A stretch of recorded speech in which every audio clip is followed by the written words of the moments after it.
माननीय विधायक हैं श्री मामन खान जी, राम राज्य की स्थापना मुख्यमंत्री करना चाहते थे और उनको झूठे मुकदमे में फंसाया जा रहा है। वो बेचारों को जेल भेजा जा रहा है, कोई कसूर नहीं है। उनकी जब बेल हुई, जिन पॉइंट के ऊपर वही सारे एलिगेशन थे, सब कुछ हुआ, कोर्ट ने कोई उसका नहीं माना। आज उसी फैक्ट्स का अवलोकन करते हुए जो पहले ऑलरेडी हैं, आज उनके ऊपर यूएपीए लगा दिया गया है। क्या ये टेररिस्ट है? अध्यक्ष महोदय, वो हमारे सम्मानित विधायक हैं और जब एक बात पे उनकी बेल हो चुकी है, एफआईआर दर्ज हुई उनके खिलाफ, उनकी बेल हो गई, अब आज ये नया लगाने की क्या जरूरत थी? इसका मतलब ये है कि इसमें बेल नहीं होती है, इसमें यूएपीए में, तो उनकी बेल ना होने दें, सिर्फ यही मकसद है। कोई बात तो हो, कोई नई हो, कोई एक्सीडेंट हुआ हो, नई कोई बात हो, विधायक है, तो ये मेरा आपके माध्यम से मुख्यमंत्री से आग्रह है, वही विधायकों के साथ ये सलूक ना करो। यूपीए की जरूरत है, मुकदमा चल रहा है, निपट लेगा वो। यूएपीए ये जाती है। कौन से अनलॉफुल संगठन का वो मेंबर है? कौन से अनलॉफुल उसने अनलॉफुल टेररिस्ट पे लगाओ। पूरे हिंदुस्तान में सिर्फ 900 आदमियों पर हैं उन जिनके ऊपर टेररिस्टों के इल्जाम है, पूरे हिंदुस्तान में। आप हरियाणा में लगा रहे हो और एक विधायक पे लगा रहे हो जिसकी ऑलरेडी जमानत पे है वो।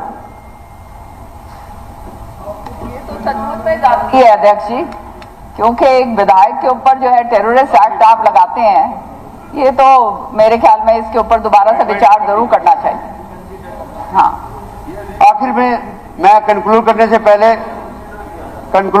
पहले एक बात कहूंगा सर, कि वो बात नहीं है, पता नहीं कानून को ये सरकार पालन क्यों नहीं करना चाहती है। आप कानून के भी कस्टोडियन हैं, इस हाउस के कस्टोडियन हैं, इस लेजिस्लेचर के कानून हैं, आपकी रहनुमाई के अंदर यहाँ पर सभी कानून बनते हैं। But state is being run not in accordance with law, not according to rule of law. हर एक बात की वायलेशन करते हैं, जो कॉन्स्टिट्यूशन कहता है, जो कोर्ट कहता है, उसको तार-पीड़ो करने की कोशिश करते हैं। और सबसे जिंदा एग्जाम्पल है वो है इलेक्टोरल बॉन्ड, जिस बॉन्ड के ऊपर सुप्रीम कोर्ट ने इतनी बड़ी चपत मारी है इस बात के लिए, और जो लोगों के नाम सामने आएंगे आपको अचंभा होगा कि ये सब कुछ इस देश के अंदर क्या हो रहा है। ये जो लगाया है इसको रिकंसिडर करो आप, क्योंकि एफआईआर जब दर्ज हुई थी उस टाइम तो मनता नहीं था ये ऑफेंस। अब नया ऑफेंस क्या हुआ है? देखिए, जिस विषय पर कोई इन्वेस्टिगेशन चल रही होती है उसमें हमारी कोई दखलंदाजी नहीं है। ये विषय तो चलान हो गया था, फिर बाद में ऐड किया। जो एजेंसी इसके ऊपर काम कर रही है, कार्रवाई कर रही है, उसने जो कुछ किया, आखिर जो चलान अगर है तो उसमें कोई नई धारा लगी है तो वो चलान में ही जाएगी, और चलान में जाएगी तो कोर्ट उसको बैठ के देखेगा कौन सा रखनी है, कौन सी हटानी है, उनके पास क्या सबूत है, क्या नहीं है। अब ये हमारा सरकार का इसमें कोई रोल नहीं है, ये एजेंसी का एक हमने देना है, उनको दिया, बड़ा गंभीर ऑफेंस है। उसके बाद जाकर के जो करेंगे एफआईआर दर्ज हो गई, चलान पेश कर दिया गया, अब नया कोई बात होगी उस टाइम, या तो उस टाइम लगता है यूपीए, ठीक बात है, उस टाइम नहीं लगा, उस टाइम ऑफेंस नहीं माना गया, अब इतने महीने के बाद ऑफेंस बन गया। ये विधायक हैं श्री मामन खान जी,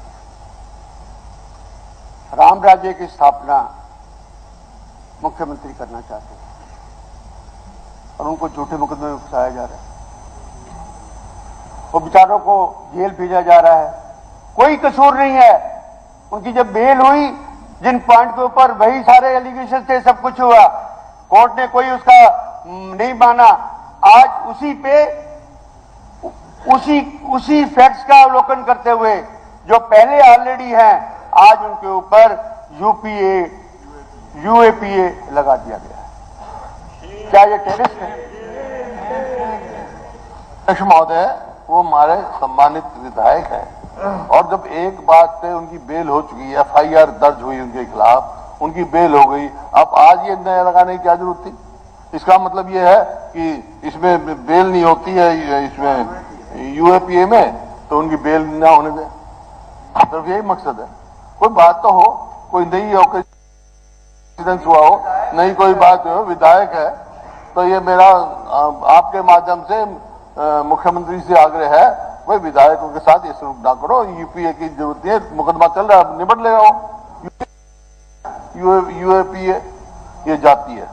कौन से अनलॉफुल संगठन का वो मेंबर है, कौन से अनलॉफुल उसने आप बोलो यूएपीए तो टेररिस्ट हो, उस पर तो लगाओ, आप टेररिस्ट पे लगाओ। पूरे हिंदुस्तान में सिर्फ 900 आदमियों पर हैं उन जिनके ऊपर टेररिस्टों के इल्जाम है, पूरे हिंदुस्तान में। आप हरियाणा में लगा रहे हो और एक विधायक पे लगा रहे हो जिसकी ऑलरेडी जमानत पे है वो। तो सचमुच में जाती है अध्यक्ष जी, क्योंकि एक विधायक के ऊपर जो है टेररिस्ट एक्ट आप लगाते हैं, ये तो मेरे ख्याल में इसके ऊपर दोबारा से विचार जरूर करना चाहिए। हाँ, आखिर में मैं कंक्लूड करने से पहले एक बात कहूंगा सर, कि वो बात नहीं है, पता नहीं कानून को ये सरकार पालन क्यों नहीं करना चाहती है। आप कानून के भी कस्टोडियन हैं, इस हाउस के कस्टोडियन हैं, इस लेजिस्लेचर के कानून हैं, आपकी रहनुमाई के अंदर यहां पर सभी कानून बनते हैं। But state is being run not in accordance with law, not according to rule of law. हर एक बात की वायलेशन करते हैं, जो कॉन्स्टिट्यूशन कहता है, जो कोर्ट कहता है, उसको तार पीड़ो करने की कोशिश करते हैं। और सबसे जिंदा एग्जाम्पल है वो है इलेक्टोरल बॉन्ड, जिस बॉन्ड के ऊपर सुप्रीम कोर्ट ने इतनी बड़ी चपत मारी है, इस बात के लिए। और जो लोगों के नाम सामने आएंगे आपको अचंभा होगा कि सब कुछ इस देश के अंदर क्या हो रहा है। इन्हीं शब्दों के साथ दोस्तों, सबसे पहले हमारी खबर देखने के लिए सब्सक्राइब कीजिए मेवात आज तक चैनल को और साथ में दबाइए बेल आइकन घंटी।